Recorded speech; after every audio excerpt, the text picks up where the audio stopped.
क्या आपने कभी सोचा है कि एक किताब दुश्मन कैसे बन सकती है? क्या अल्फाज वाकई इतने खतरनाक हो सकते हैं कि इन्हें बंदूकों के जरिए खामोश कराया जाए?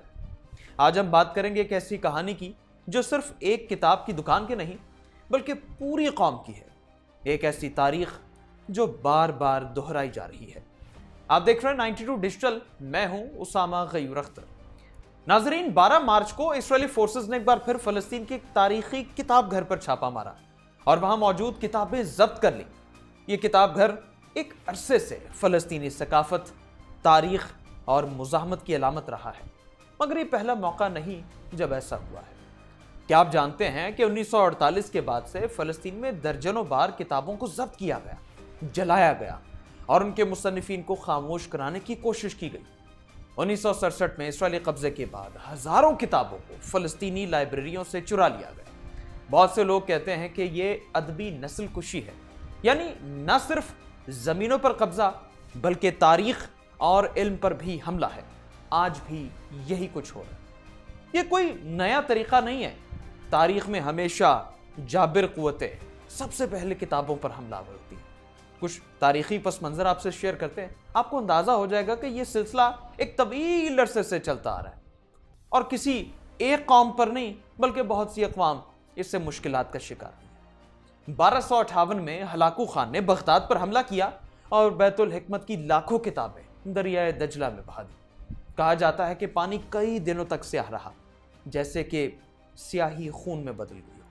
नाजी जर्मनी में हिटलर ने नाकाबिले कबूल किताबें जलाने का हुक्म दिया ताकि सोचने वालों की जबान बंद हो जाए।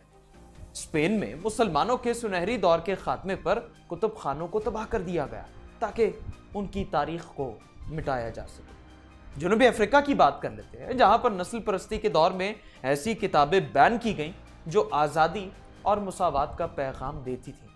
और अब यही सब कुछ फलस्तीन में हो रहा है।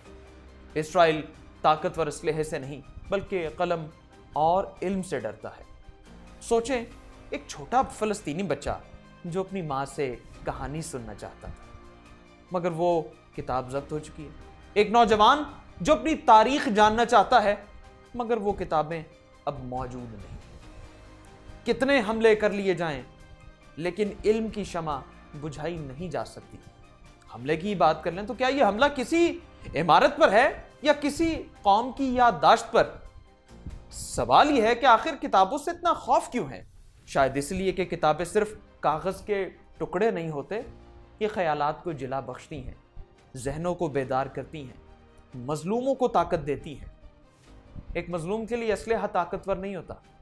एक मजलूम के लिए, एक मजलूम कौम के लिए इल्म ही ताकत होती है। यही वजह है कि जाबिर कुव्वतें हमेशा किताबों को दुश्मन समझती हैं और दुश्मनी पर पूरा उतरती हैं। हमने देखा है कि फलस्तीनी बच्चे स्कूल के रास्ते में भी मारे जाते हैं। ये रोजमर्रा की प्रैक्टिस है जो अनफॉर्चुनेटली हम देखते आ रहे हैं। फलस्तीनी सहाफियों को सच बोलने की पादाश में कत्ल कर दिया जाता है और अब उनकी किताबें भी छीनी जा रही हैं। ये सब सिर्फ एक मकसद के तहत हो रहा है कि उनकी शनाख्त मिटाई जाए। उनकी शनाख्त मिटाने के लिए किया जा रहा है। लेकिन क्या तारीख ने हमें नहीं सिखाया कि इल्म को दबाया नहीं जा सकता? ये किताबें हमारे माजी की शहादत देती हैं, हमारे हाल की तस्वीर पेश करती हैं और हमारे मुस्तकबिल की बुनियाद रखती हैं।